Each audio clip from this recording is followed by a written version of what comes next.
Welcome to Share the Load, the podcast, brought to you by the DPJ Foundation. This is a space for honest conversations, real stories and shared experiences, shining a light on the challenges we face and reminding each other that none of us have to carry the load alone. In each episode, we'll be talking with people from across our community, exploring life, work, mental health and the realities that shape us, the good, the difficult and everything in between. Before we begin, we want to let you know that some episodes may include sensitive topics, including discussions around mental health and suicide. If at any point you find the content upsetting, please take a moment, pause and look after yourself. If you or someone you know needs support, we encourage you to reach out to a trusted person or a professional organisation. You can also call our 24/7 call line on 0800 587 4262 and you can find further information on our website. This is Share the Load. Croeso i'r Rhannwch y Baich, y podlediad a ddygwyd I chi gan sefydliad DPJ. Mae hwn yn lle ar gyfer sgyrsiau gonest, straeon go iawn, a phrofiadau ar enir, gan daflu goleuni ar yr heriau rydym yn ei hwynebu ac atgoffa'n gilydd nad oes rhaid i'r un ohonom gario'r baich ar ei pennu ein hunain. Ym mhob penod, byddwn nhw'n siarad â phobl o bob cornel o'n cymuned, gan archwilio bywyd, gwaith, iechyd meddwl a realiti sy'n ei llunio. Y da, yr anodd, a phopeth rhyngddynt. Cyn I ni ddechrau, rydym am roi gwybod I chi y gallai rhai penodau gynnwys pynciau sensitif, gan gynnwys trafodaethau ynghylch iechyd meddwl a hunanladdiad. Os byddwch chi ar unrhyw adeg yn teimlo bod y cynnwys yn ofidus, cymerwch eiliad, oedwch, a gofalwch amdanoch eich hun. Os oes angen cefnogaeth arnoch chi, neu rhywun rydych chi'n ei adnabod, rydym yn eich annog I gysylltu â pherson dibynadwy neu sefydliad proffesiynol. Gallwch hefyd ffonio ein llinell alwadau 24 awr y dydd, 7 diwrnod yr wythnos ar 0800 587 42 62 a dod o hyd I ragor o wybodaeth ar ein gwefan. Dyma Rhannwch y Baich. Okay, and welcome to the next episode of the DPJ podcast. And I'm delighted to have Kate back with me, joining. And today we're going to be looking at discussing our Share the Load service. And we've got lucky to have some of our Share the Load volunteers and counsellors. So would you like to introduce yourselves, Natalie? Yeah, so I'm Natalie. I'm one of the Share the Load volunteers. I'm also one of the trustees of the DPJ Foundation. And ultimately I'm a regional champion. So I go across Wales just representing the company, the charity, and just explaining what we do. As part of the Share the Load service, I started that in 2020 during the pandemic because I wanted to give more back to the charity because I couldn't do anything from home. So yeah, that was tough times, wasn't it? Yeah, it was tough I remember times. That actually, and you were living on your own as well, and that was delivering cake outside Natalie's door during lockdown to make sure she was well fed. And would you like to introduce yourself? I'm Nicola. I'm a counsellor. I work out of Aberystwyth, and I've been working with the DPJ for a few years, 2 or 3 years, something like that. Brilliant, thank you. So, Nicola, I suppose, how did you get involved with DPJ then, if we start off there? Well, I knew one of the counsellors I was supervising a counsellor down in the south of Ceredigion who told me that DPJ were looking for more counsellors and looking for counsellors that speak Welsh. So then I got in touch with DPJ and they were like, yes, come on board. Brilliant. Good. So I suppose, should we start off kind of talking about the Share the Load? Yeah, I think it would be good because it would be good for anybody who's listening to know what happens if somebody calls our helpline, because we know it's a really massive step to be able to pick up the phone or to send a text through to any helpline to ask for support. So Natalie, would you be able to explain a little bit about if somebody phones through, what happens? Yeah, so the call line is 24/7. So there's always someone available and it's manned by normal, everyday people. We have English and Welsh speaking volunteers as well. What happens is you call through and we deal with whatever you want to talk about basically. So we only take your first name. It's completely confidential.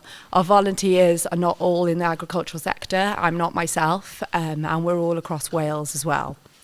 If anyone was concerned that they would call through to someone that they knew, feel free to ask who you're speaking to, or if you have any of those concerns, we can always pass it to a different caller. I don't speak Welsh myself, so if you called and you wanted to speak Welsh, I would arrange for one of our Welsh-speaking call handlers to give you a call back. So yeah, you give a call in and we describe the process, and that process is, if I can explain it to you now, depending on what you're calling about, you can offload your day. We are here to listen. That may make you feel better. If you needed, and it's appropriate, if you needed some extra support from a counsellors, such as Nicola, we would refer you to one of our local counsellors in your area. We offer different types of counselling as well, so that could be in person, in a safe space. We also offer telephone and video calling counselling, and we also offer an outreach service if you were unable to make the journey to see one of our counsellors and you needed that support at home or on your own farm. Yeah, and I know you said that you've been involved in 2020, and I think something that I sort of pride ourselves on is that actually that service has been very much the same since we started it in 2018. And with one of kind of sound a bit ridiculous, it's a simple service in that sense, you know. And I think you mentioned that all of our call handlers are just normal people, aren't they? I mean, we're mostly normal, but but it's, you know, being able to ring up and just have a chat with somebody, I think, isn't it? So, you know, you obviously are on the call. We've got a huge amount of call handle as well. We do tend to kind of keep those quite confidential. Yeah, absolutely. I think it's really important for both our call handlers and the people calling. So Natalie, you mentioned that, you know, sometimes people are worried about speaking to somebody they know. And I think that's a really genuine concern for people to have. So that's why we don't publicise who takes calls generally. And we specifically asked you to come along because you're not part of the farming community, because we know that that's a real barrier for some people. And I'm sure you've had calls where people have been really scared about opening up. Yeah, and they'll ask, you know, what area do you live in? I live in the Cardiff area, so not a huge farming sector there, although there is on the outskirts. But, you know, I can feel sometimes that callers at ease because they're like, oh, they don't know, you know, my neighbour or someone in my YFC group. But, you know, I would just say, just be honest as a caller if you're worried about that. Yeah, I think it is important to just be able to kind of, for me, I think one of the sort of prime reasons of starting up, and especially you mentioned it 24/7, the biggest thing for me when setting this up was having something that was 24/7, because I was really, you know, it was quite clear that Dan's probably biggest problems were in the middle of the night. So I wanted somebody to be there in the middle of the night, should that be kind of, and I know I find that I'm awake, you know, we were talking before we started here about lambing, and I wake up at lambing and then my brain's going, and I can't get back to sleep. And being able to have somebody at the end of the phone, should you need that, I think is really important, isn't it? To be able to kind of access that whenever you need it. And I think that's something that, you know, I'm really proud that we're still able to offer that in that same way. Yeah, and I think another thing that's really important for some of the people who call us, so Natalie, you mentioned you're not part of the farming community, but you volunteered with DPJ now for a very long time. So you've built up a knowledge of what agriculture is and some of those pressures that are unique to farming. So if somebody phones up and says to you, I've got a TB test coming up, you know what that means.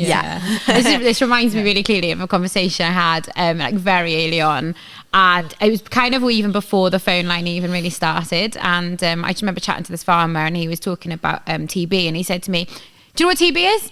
And I was like, yeah, you know, and I said, you know, I grew up on a farm. I said, we actually, you know, we had TB quite frequently down with us, and it was a big problem and blah, blah. And he said, and his words were, thank, and a rude word.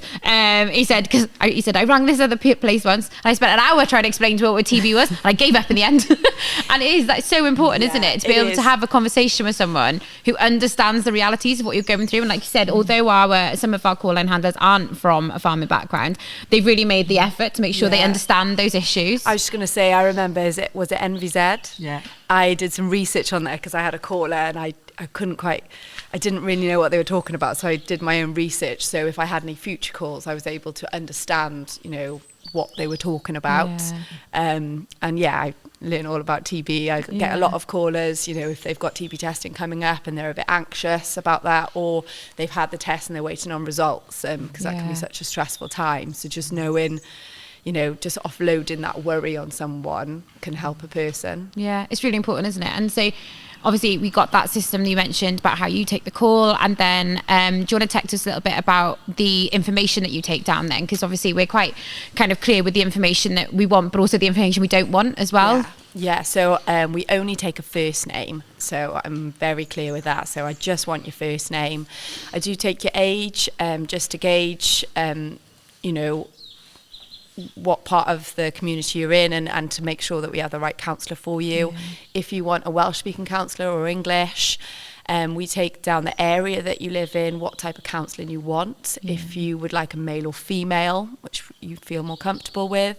I try to take down an email address, and that's so our admin team can send you like information that could be helpful for you. So if you've talked about a financial issue or bereavement issue, we can offer you some further support, or signpost you to people that can support with that. I think I also take a GP surgery. I take the surgery, I don't ask for the specific doctor, and that's just because if myself or the counsellor was worried about you, we're able to contact them. We only do that in emergencies, so it's not something that we use, and I'm quite clear on that when I speak on the phone. But I do try and take that. If you don't want to supply it, then that's okay. Yeah, absolutely. Sometimes a next of kin might be more appropriate. And then the best way to contact you, so a phone number, and what time of day you're available. Because I think that flexibility is really important, isn't it? I know that this seems like a lot of questions. It doesn't feel like it. I think when you're on the phone, some of it's quite simple, but the flexibility to be able to choose a male or a female, and Welsh and English speaking, I think all of those things are really important to make sure the support you're getting is bespoke. Yeah, and how as well, because some people really want to see somebody face to face, and that's really important for them. Whereas other people find face to face conversations really, really challenging. Would much prefer to have telephone counselling, and some people like online as well. We've even had requests for text counselling before now, and we have been able to supply that. But just going back, you mentioned about the GP.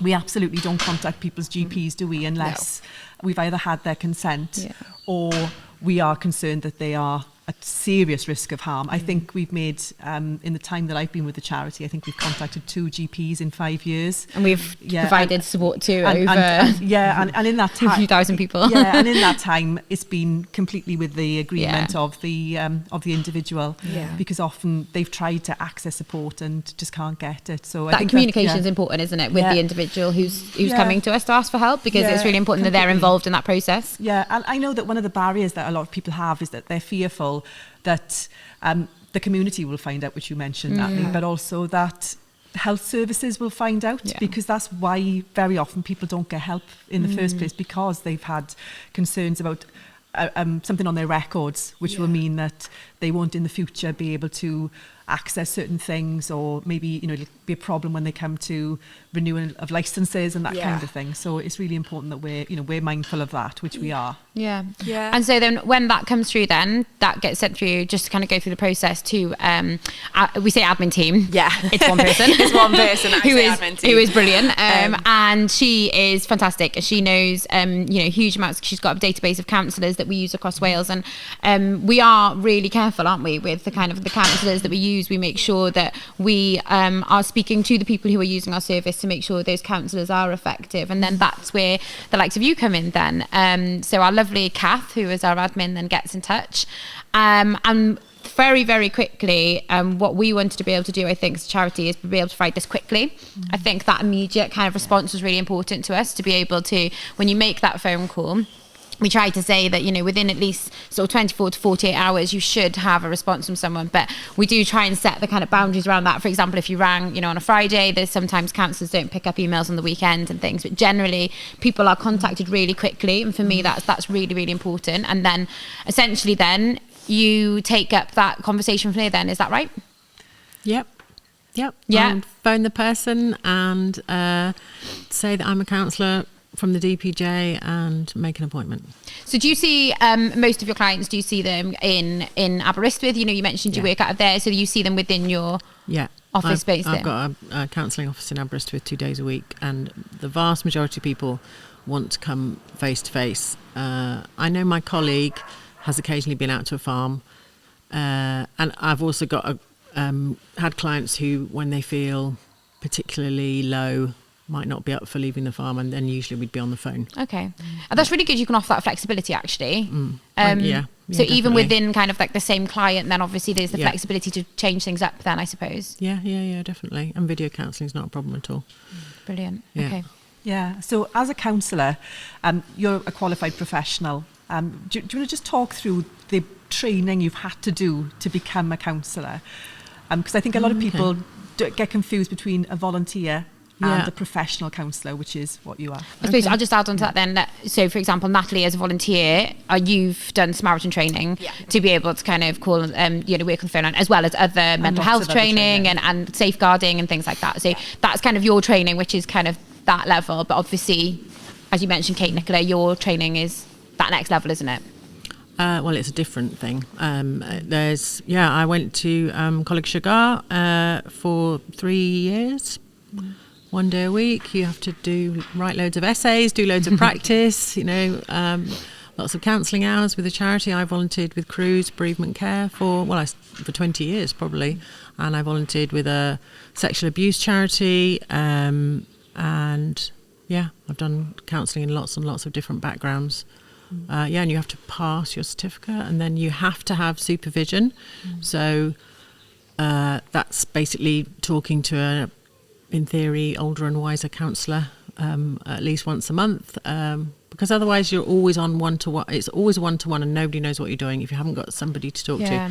But that person, that supervisor, is as bound by confidentiality as you are, as I am. Yeah. I know that when I went for counselling myself, because I was kind of told, you need to just sort myself out a little bit, and had a very distorted view about what counselling was. And I still sort of talk about that quite often, where I had this and it was so specific, and it sounds so random, but I always imagined I'd be on like a chaise lounge, I was like very specific that was the case.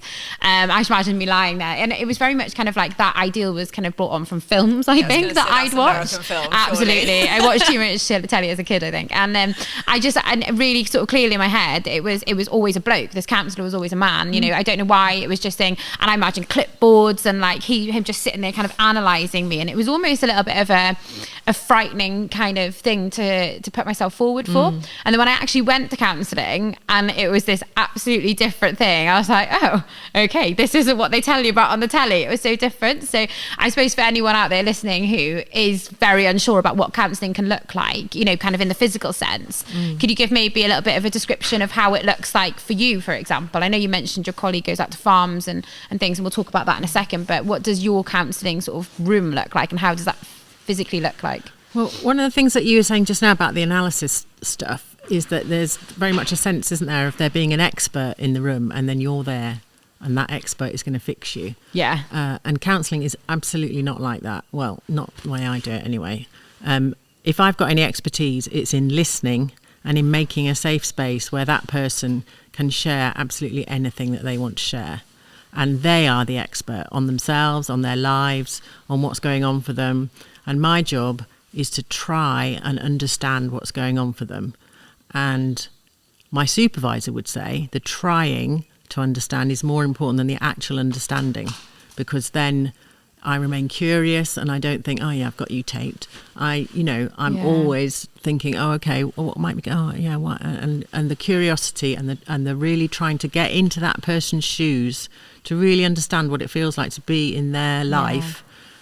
That's, from some people, that's like amazing. They've just never had that experience where someone is that interested and that trying to get on their wavelengths. That's absolutely how I felt. I think I just felt like, oh my God, this is the first person who has sat and listened to me and isn't telling me you should do this and you should do that, or I think this and I think that, or this happened to me.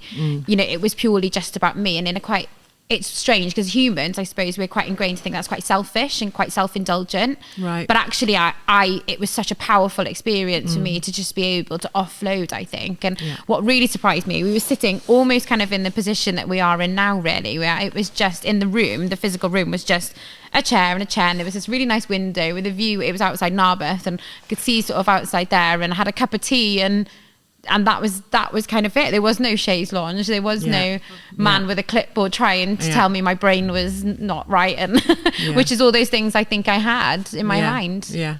And the other factors that are important, so the confidentiality thing is important. The empathy, trying to be in someone else's shoes is important.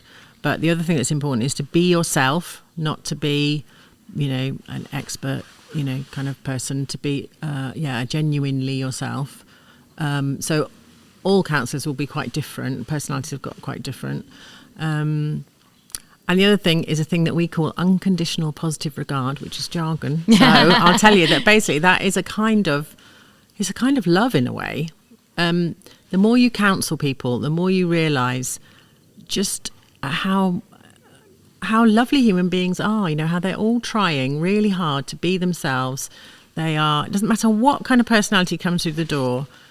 Human beings, when they're being really open and honest with you, they're really easy to like and respect. And so then you'll know this as well. It's really important not to judge people. Absolutely. But we're all human, it's very hard not to have opinions about people.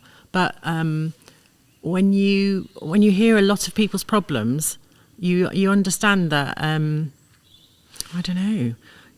We all have problems. We all make mistakes. We all do things wrong sometimes, and it's people who come to counselling are not going to get judged, and I think they're very afraid of that, but they're not going to get judged. And even because we understand, because we see so many people, you get to understand how human behaviour works and what it is that makes somebody do that thing that they're so ashamed of. You can really understand that what's happened before, all the stuff that's led up to it beforehand, and so it's not hard not to be judgmental. And I think that's a really important point, because some of the people we see through our helpline and presumably that you see as a counsellor are people who are finding life really challenging at the moment. But some of the people we see are people who have done something and that has had an impact on their life. And, as you said, everybody makes mistakes, but sometimes those mistakes are quite big.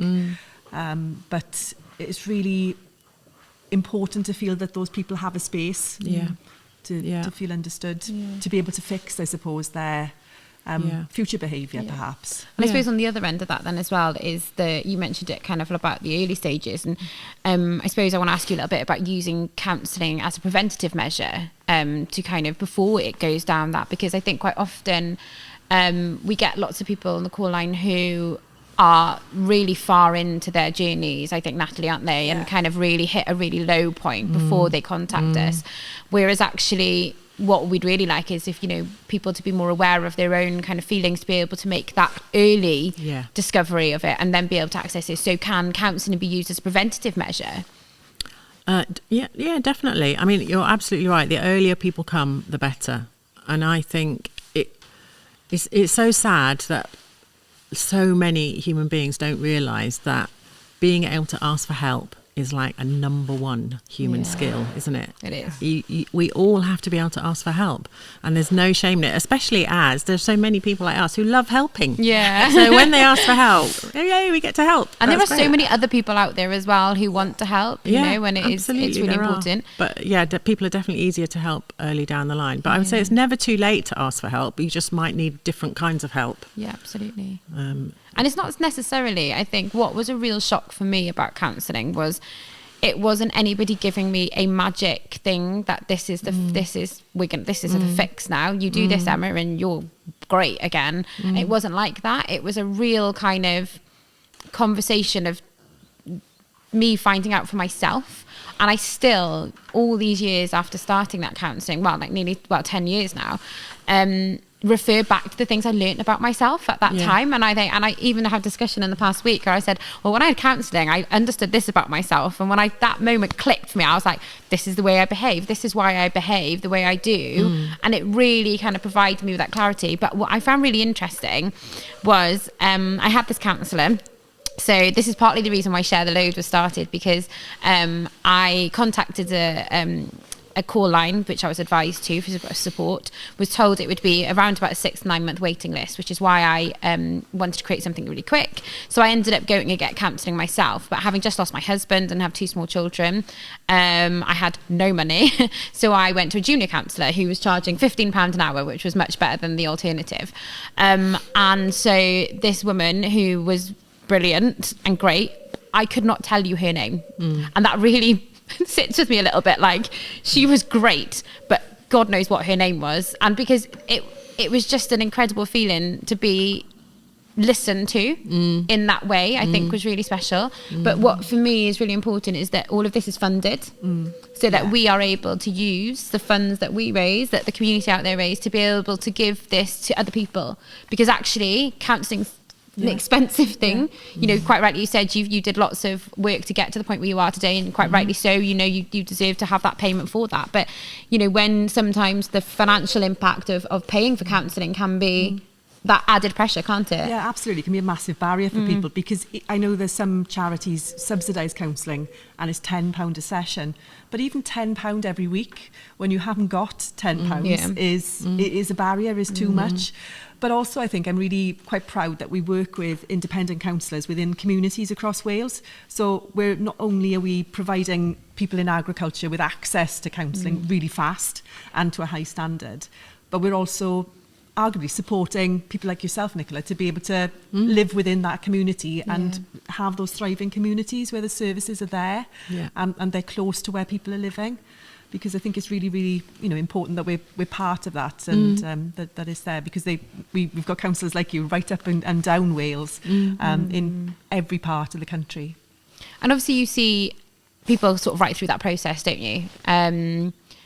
What's it like to have sort of that person that comes in at the beginning, and then to see that journey of that person who sort of finishes at the end? Like how does that feel for you as that person who's sort of guided them through that? Well, sometimes it's lovely, because sometimes we do get a very clear, you know, someone comes in and they're like, they are suicidal, and you're able to talk through whatever it is and normalise whatever it is they're experiencing, and they come up with their own answers and solutions and ways forward, and they can see some sort of, you know, light at the end of the tunnel, and you get a great feeling of satisfaction, and it's just good to know that that person's no longer in that place.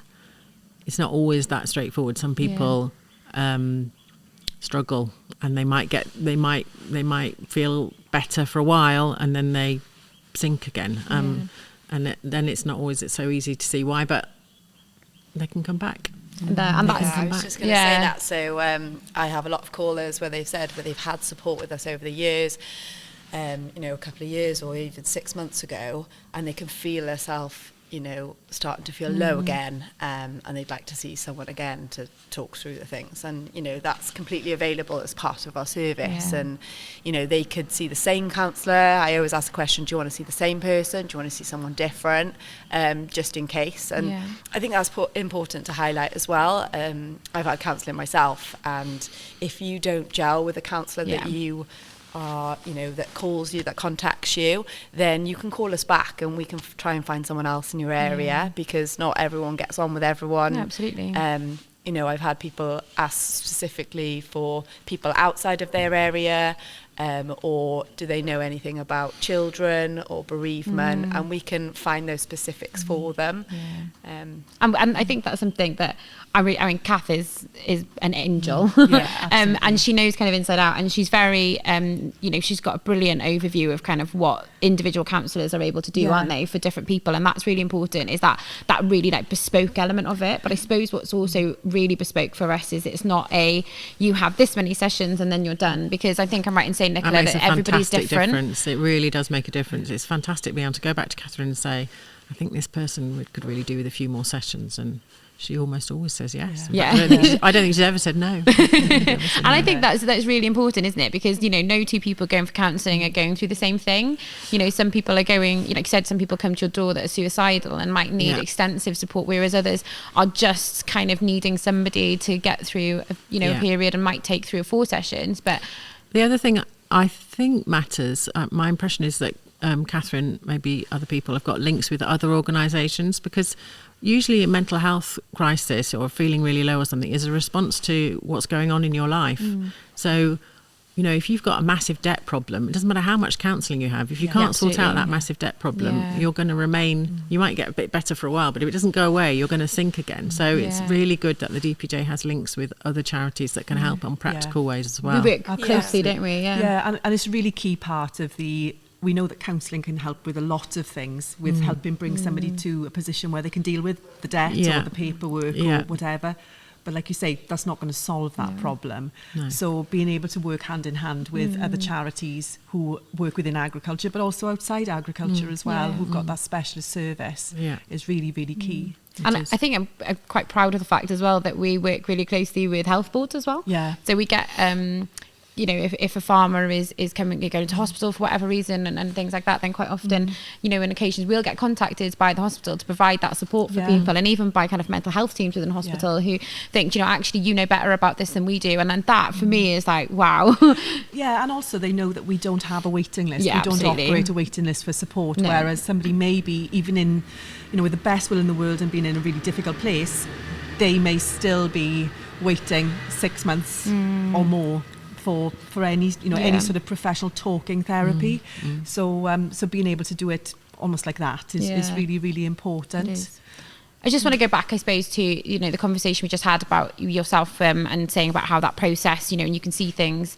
It's a little bit like that on the phone as well, isn't it? Yeah. And I know that it can be really tricky sometimes. You know, sometimes we take calls that are tricky, and for me, I'm just glad that people can ring us in that sense, that when they are going through those times. But I think it's really special that sometimes, you know, we have that ability to, you know, we're not professionals like yourself, but we've got the training to be able to pull people through that initial conversation, haven't we? Yeah.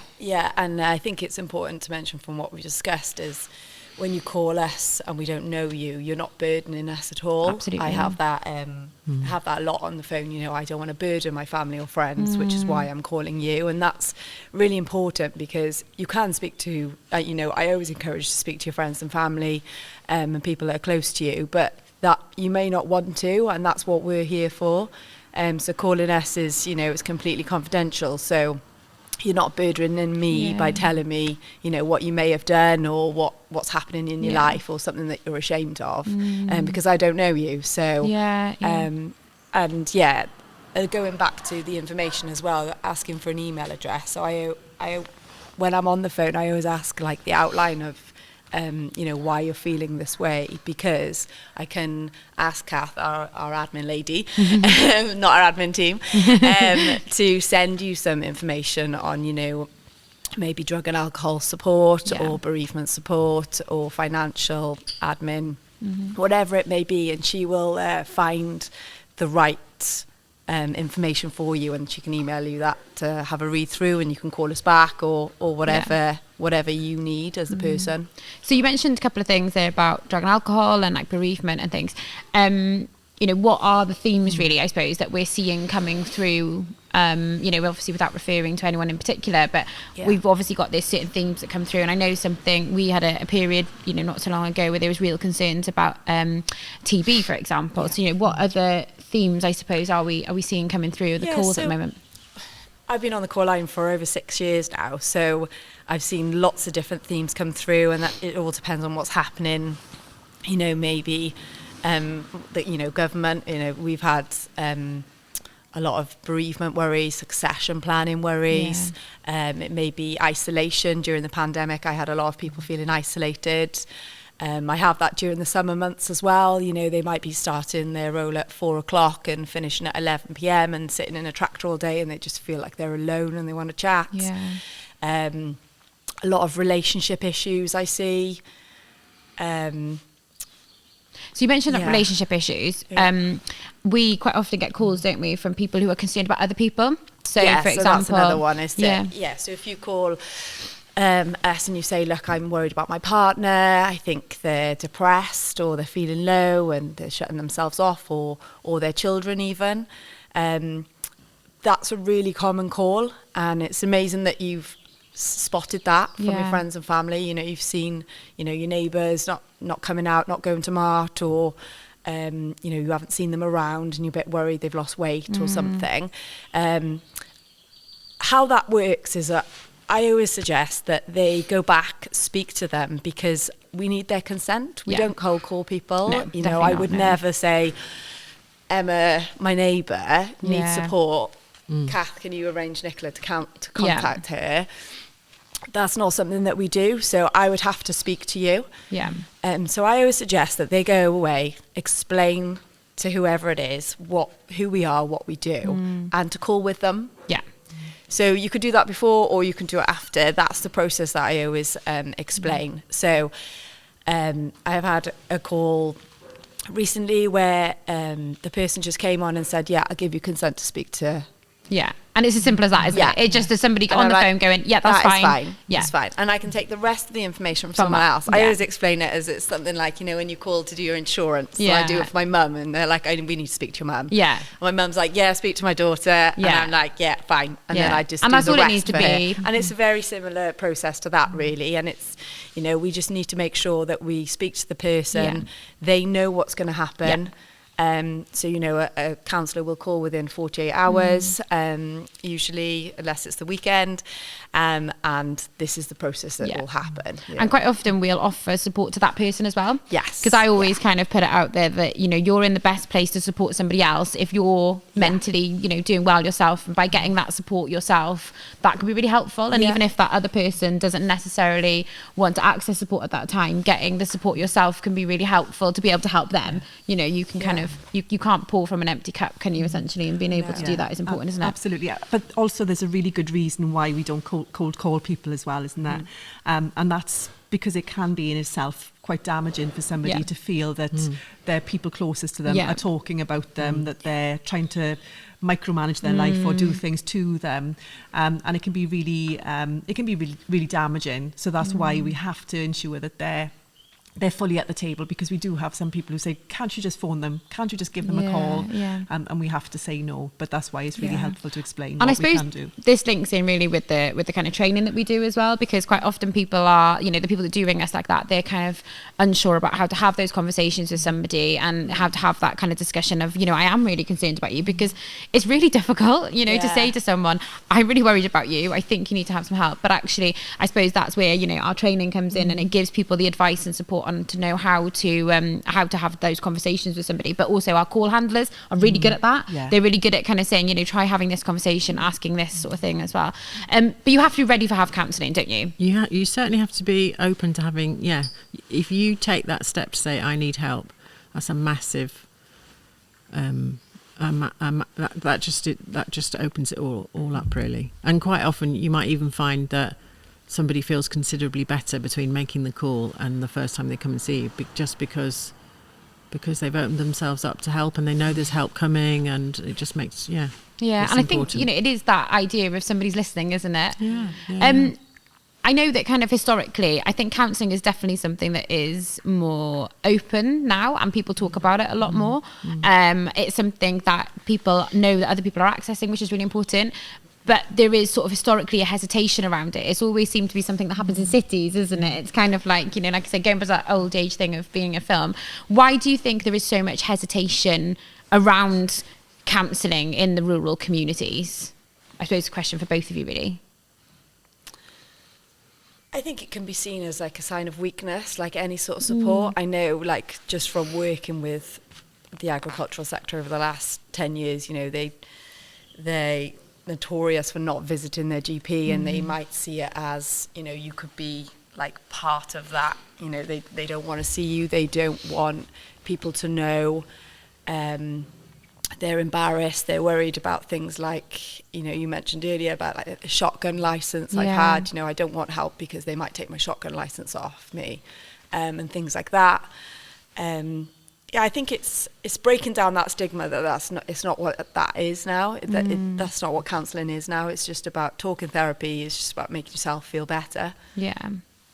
I can speak Welsh, and I often offer Welsh-speaking farmers, do you want to do this in Welsh? And I've had one or two say, no, we'll do it in English, because, and I can't remember the words that they've used, but there's definitely a feeling that if we do the work in English, somehow it won't leak into the Welsh-speaking community. It's just like that. And their confidentiality will be better preserved. And so I think the confidentiality thing, of their story staying under their control is huge. And I think, you know, we touched on like pride and things like that, and I know you said about your colleague goes out onto farms, and this was a big thing for me as well, because I've mentioned this a couple of times in various things over the years about when I went for counselling, and I said it was in Narberth, and it was on the High Street in Narberth, which is a one-way street, and you know, this was going back a long time ago, and still standing outside that place in Narberth, I remember massive sign above the door that said counselling. Literally, it was like in bright lights almost, and then everyone going past like beep beep, like hi Emma, like waving to me as they were going past, and there's me under this counselling sign. And I was like,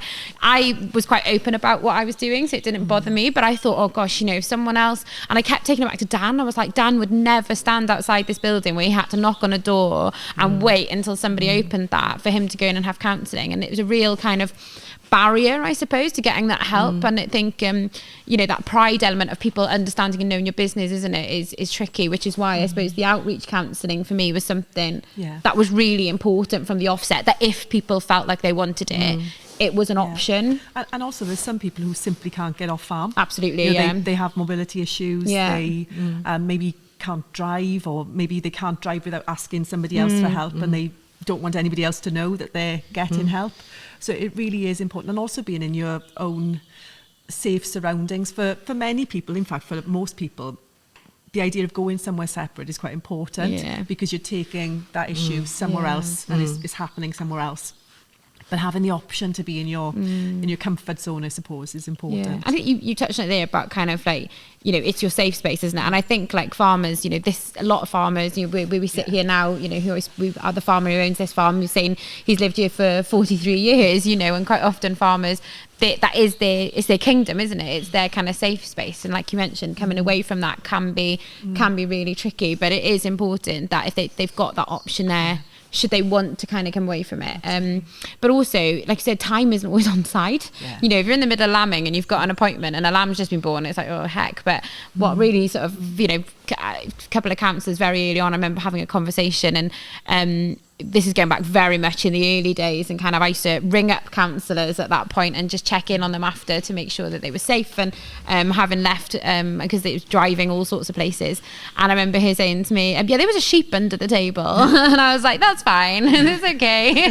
And it was, and it's just like normalising that kind of thing, and kind of giving people that place to feel comfortable and safe, isn't it? And that links in a little bit with our lorry, essentially, a bit, doesn't it? With being able to go somewhere to have that support in a way that if you want to rock up in your wellies and your boots, and then you can, because that's how you're comfortable, isn't it? Yeah, absolutely. So many people we speak to might be working in dairy farming, for example. So they have to have their appointments during the middle of the day. That's when they need to see somebody, because they need to do the morning milking and the evening milking, and that's the time they have available. We get parents who have to do the school run, so the only time they've got free is when their children are in school. So it's really vital to us that we're working with people in farming around their farming life and their family life, and working on a basis that works for them. And that's why, you know, our counsellors are fantastic. They're brilliant. We wouldn't be able to deliver our service without our counsellors.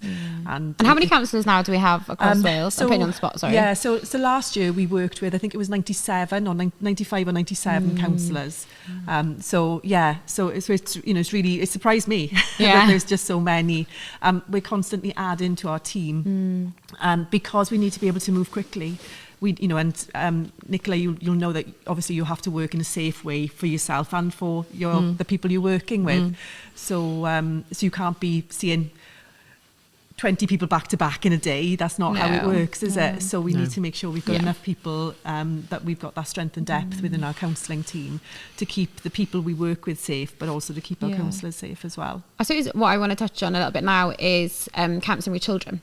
Yes. Because something that I'm really clear on is, you know, when I started this, I remember having a chap ring me, he was 93, and I just remember thinking, wow, you know, that's amazing really of someone that age to be able to ring through. And we've had literally people of every single age ring through, haven't we? But we also get a lot of concerned parents with children. So do you want to touch on a little bit about kind of how that looks? Because I know as a parent myself, you know, when your child is in crisis point, it's a tricky situation to find yourself in. But I know from an education perspective, as in my job, there's not a huge amount of help out there available for kids, and it's really scary that, you know, there are certain regulations about the age of a child before you can get counselling into school, and, you know, they really have to hit crisis point before children can get access a lot of time in school, and that's really worrying. So, you know, we've had lots of children kind of, well, parents then approach us about children. Yeah, so our service is generally for 16 plus, and that's what we would say. We can work with people aged 16 plus. However, we have worked with younger children in some circumstances. What we would usually say, and what we would usually do as a starting point, is help the parents to understand what they can do, what's within their control. Ensure that they're aware of resources such as the Young Minds website, which has got fantastic information on there and advice. I remember one parent quite a few years ago now had concerns about their child and anxiety and worry, and so we had a conversation. We looked at some of the support that might be available. We also signposted into other support that was available if that was needed, but actually what was needed in the here and now was for the parent to feel equipped to be able to use the tools that they had to help their child and to know what was normal as well. But what we have also done is worked with other organisations, as well as working with some of our counsellors to provide support into children. So we've had children who maybe aren't within the school system or are struggling to return to school. So the option of accessing support through the school-based counselling isn't an option for them. So in those circumstances, we would work with one of our therapists to be able to provide that support. We've got a music therapist, we've got some play therapists, we've got people who use creative ways of working with adults and young people. Yeah, absolutely. And are able to provide that support. So what we would always say is ask the question. We'll try and help you. Our job is to know who else is out there as well, because you may not be aware of the other support that's available, because there are organisations that are really expert at supporting children and young people. But unfortunately, as you said, Emma, demand is increasing rapidly. Absolutely. So. And I think, you know, don't get me wrong, there are, you know, lots of good things happening within schools, but quite often they're by people in education who aren't trained. You know, they've probably got less training than we've had through a huge amount less actually than we've had, and are trying to support these children. So, like, I think you're right, Kate, just ring up and ask that question. And if we can't provide that, you know, we'll be able to certainly signpost and find out. I want to think now about kind of people who are maybe listening, who are feeling either perhaps in the depths or feeling a bit low. What advice would you give to somebody about who is kind of thinking about making that first step to either call or text us? Because obviously we've got the text line as well. You know, do they have to worry about what they say? Do they need to think about what they need to have to say ready on that phone call? Or, you know, what advice, Natalie, can you give somebody? No, like, they don't have to think about it. I think that's the joy of us, really. Anything goes, I want to say. Yeah. You know, I've had callers that will say, like, I don't really know what to say. And I can just, you know, talk to them to, like, try and delve into what, you know, why they're calling, what's worrying them. I have callers that just call me and say, oh, hi, I want to have some counselling. Yeah. And then it's a simple process, just to, you know, I'll ask for an outline of why they think they need counselling. And they don't have to divulge everything, do they? And they don't have to, you know, they can give me give me just like an overview, you know, or someone in my family's passed away. And the only reason I asked, like I said earlier, was just so I get the right counsellor for them, you know, because we have the specifics like you just discussed. But it's really easy. I can't believe how easy it is. I still surprise myself how easy it is. So Natalie, like, you ring me, I get you a counsellor. So Natalie, if I was to phone up today, so I dial the helpline number. What would you say? What might happen? So I always say hire through to the DPJ Foundation, just so they know who they're calling. Some people have just been passed the number and they don't even know who we are. And they'll say, well, everyone's different, but, you know, I've been given this number, or I think I need to speak to someone, I'm a bit concerned about something, or this has happened. So I normally just talk them through the process. So I will take some information from you. I'll refer you to one of our professional counsellors, such as Nicola.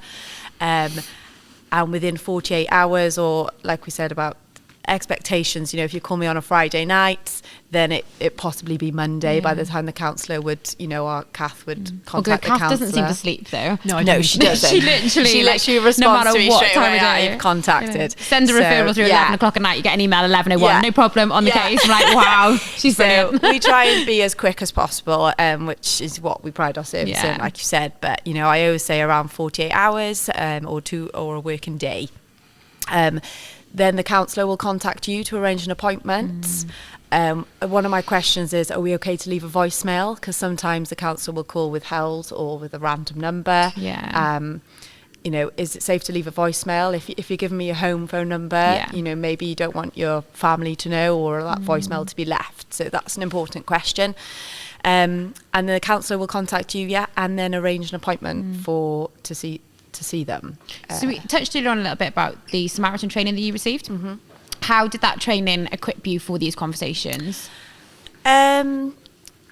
So being a Samaritan is a listening qualification. So I'm qualified to listen to you, to ask open questions, to ask questions to get the information that I need to make that referral. I also want to make sure that you're safe. I'll ask questions such as, have you had suicidal thoughts? But I'm also equipped to deal with whatever you say back. So if you tell me that you have, I can deal with that. Don't be scared to tell me, I've thought about it or I've made this plan, because my job is to process that information and get you the right support. And that's it, really. It's very simple because, like we said, we're all human. I'm here to support you, and I think that training's equipped me to do that. And what if somebody doesn't want counselling? If they phone up and that's not something they want to consider at this point in time or at all? So I do get calls. And like I said, through the pandemic, I got a lot of these calls, but I do get them in the summer months because the hours are longer for people working. They just want to offload their day. They may not have anyone else to talk to, so they'll call us just to say, look, this has happened. I'm worried about this. I just wanted to tell someone, makes me feel better. And we're just here to listen. So I'd take it all in. I might ask questions about, what have you done with this? What have you done with this? What's your plan? I always ask at the end of the call, what are you doing for the rest of the day? What's your plans for the weekend or whatever point of the call it is? Just to gauge what they are doing in their life, just to know that we're here to care. I also always say, even when I've made a refer to counselling, if at any point in the meantime, through those 2 days wait possibly, or after the counselling, in that evening, they want to call us back, then we're here for you 24/7. So please call us back and discuss whatever you would like to. Which is important because the counsellors are not there 24/7. Absolutely. Absolutely. And we do get those calls as well. I've had counselling today and it was really good, but I just want to talk to you about how it went. I'm like, okay, tell me, how did it go? And it's like having someone there. I think and I think what's really nice is we have got people who, and lots of people do see us as that person that's there, and I think that's a really lovely, Annie mentioned in the first podcast we did about how the poster we have for the Share the Load service of that person sat on the tracks really resonated with her, and I think there was a reason why that poster was the way it was, because that's what we want to do, is for people who are sat alone and they know they've got somebody to call should they need to. And I think for many years people in the agricultural community didn't know where to turn for help, because lots of things, I remember looking at these call lines were 9 till 5, and so it's nice to be able to provide that, and for me I think the text option is important. Not everyone likes talking on the phone. No, absolutely. And it is really key to know that there is somebody at the end of the text line and that they're there to provide exactly the same service as the telephone helpline, just that it's by text rather than by telephone. So obviously it can be really hard, I think, to speak. So for some people, putting things in writing is considerably easier. And it's there. Just one thing, that text line number is just a text line number. It's not a telephone number, so please don't phone us on that number because it doesn't work. No, it's not like a normal phone, is it either? It's very complicated. So I think way too complicated for my brain to understand. But so I suppose really sort of coming sort of the end of it, is thinking about what advice do you have for people who are feeling low and thinking about kind of what to do next, and what's your advice for them, Nicola? Get some help. Talk to somebody. Yeah. And if you,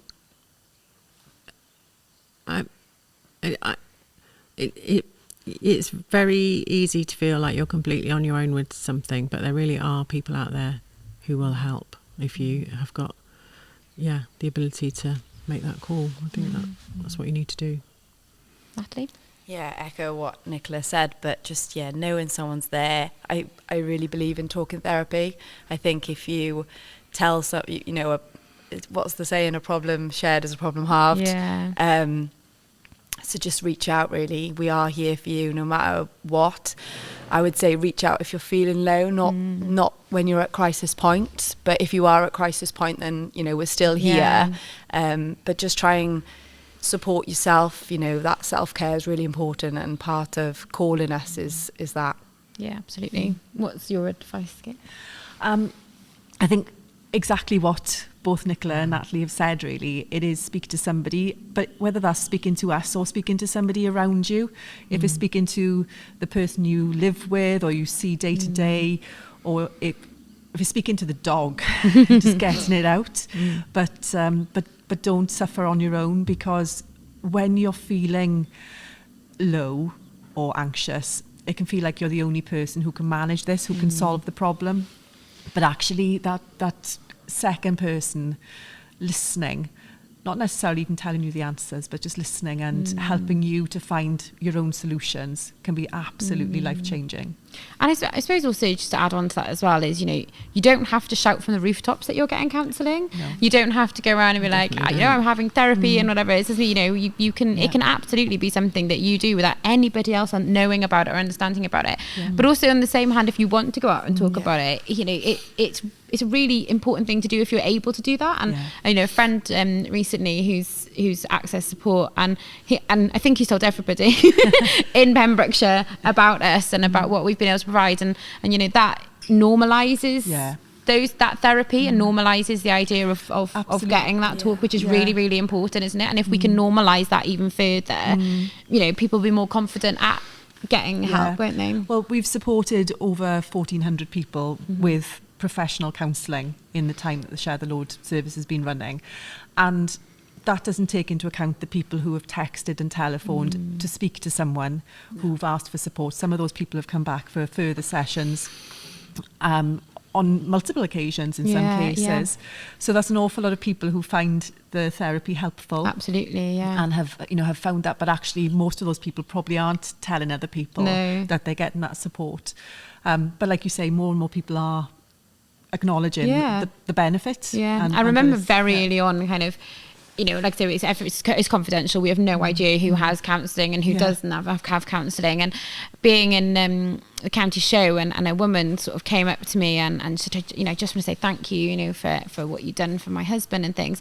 And he stood in the background and he just looked at me, he smiled and he gave me a thumbs up. Well, I've never cried so much in my life. And, and she talked about how much it helped him, and his children were there, and it was like, oh my gosh. And, and sometimes you get people that come up and say, I have had counselling, and to know how much it's helped people is just a really special feeling. But in equal measure, I would just absolutely love to know that people are getting it and just quietly getting themselves better. And I think that for me is so important, that they are just helping themselves, isn't it?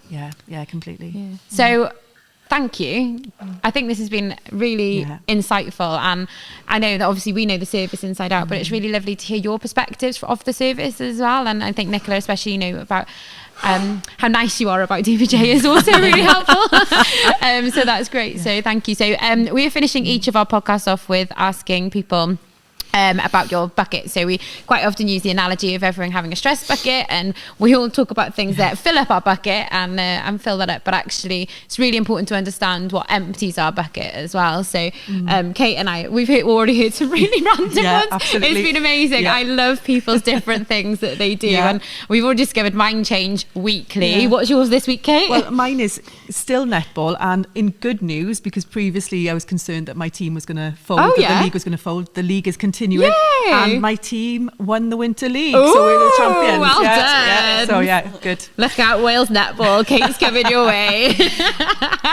Mine's different every week. Literally. My one specific thing that's emptied my bucket this week was going rock pooling with my class. Oh, so amazing. I now teach by the sea, which is the best thing ever. And I'm not just saying that because I want my job to become permanent, but it really is. And yesterday I managed to take my entire reception class with 3 nursery children, a couple of year 1 children, complete wet weather gear, down to the sea. They were up to their necks in the rock pools. We were soaking wet. They all went home with wet socks, but that absolutely emptied my bucket. And even just stepping out into the fresh air was like, oh, this is brilliant. And after a stressful week, it was just what I needed. And they found starfish and all sorts of crabs and all sorts of things. And when you've got children like that who were so excited, so that has certainly emptied my bucket this week. So right, what empties your bucket, Nicola? What do you like to do? Sorry, you were hoping I was going to go to Natalie then. Not at all, not at all. What empties your bucket? Most of the things I do outside work empty my bucket, I think. My go-to thing is crime fiction. Oh, okay. Because if you read a good, I don't know, mystery of some kind, crime story, you always get an answer. Yeah, get a that's quite solution, good. Yeah. which is Rather than absolutely it kind of opposite to lingering. work. Yeah, it's absolutely the opposite to work. I like to cook. I like to go for walks. I've got my husband and I go tandeming on our bike, like which on is the two. great. Wow. Yeah. Is that dangerous? It might be. Have you fallen off yet? I have fallen off, but I only feel when like I've been my on the marriage front. would end if I did that. We'd argue and I'd sort of take half the bike. I think our tandem is the glue in our marriage. Oh, is it? Yeah, I do. That's really interesting. It definitely brings up trust issues. Yeah. So you either trust them or you don't. I think I'd be on the back taking my feet off the wheels. I was like up the hill. I was like, we're doing really well. I promise I'm working hard. I'd let him carry on. Yeah. So, That's brilliant. So that's some of my things anyway. What about Good. you? Natalie, what empties your bucket? It changes throughout the year, I think. So in the summer months, I love going out, walking, hiking. I do love a run. I love running because I can't think of anything else but breathing. Yeah. We're not the best runners, so are it we? actually switches my mind off beautifully. Trying not to pass out. breathe. Recently, I love audiobooks. Oh, So okay. I've I agree. really gone into audiobooks, self-help audiobooks, just trying to find like that positive mindset and, you know, teaching myself that I'm amazing without being... I don't know. But yeah, it's I love audiobooks. It switches my mind off. But ultimately, throughout any day, it's my family and friends. Yeah. So giving my niece and nephews a cuddle is just priceless. And you've got another bucket emptier coming shortly in a few weeks. I which have. I'm really excited so about. in 2 weeks' time, I can say it now because I've told the children. But I'm getting a dog, a new dog. How exciting. So yeah, my beagle Sonny passed away 3 years ago, and it's taken me this long. Yeah. I've got a little Vizsla coming, so she's going to come on my walks with me. That would be lovely. And animals make a massive Yeah. difference, They do. don't they? They Yeah. make a huge Yeah, difference. well, we're recording here in the shed with 2 cows. I know. Very And I pregnant think- cows. And I really want one I wanted of them one, to to, calve. and I thought, I don't know if anyone heard it, the big shriek that she did. I thought she was going. No. No, they're She's very gone to sleep calm. now. She's settled down. Yeah. Just all to say excited. again, really, just thank you so much, and thank you for your honesty and for your openness as well. It is much appreciated, Yeah, isn't it? And hugely, yeah. And I'm sure that just hearing a little bit more about how the service works will be quite helpful for some people. Absolutely. So thank you very much. And I'd hope that, listening to this, people feel a little more comfortable maybe if they're not about coming to kind of access our service, but also that they know what to expect should they do so. Thank you very much, both. Thank you. Thank you.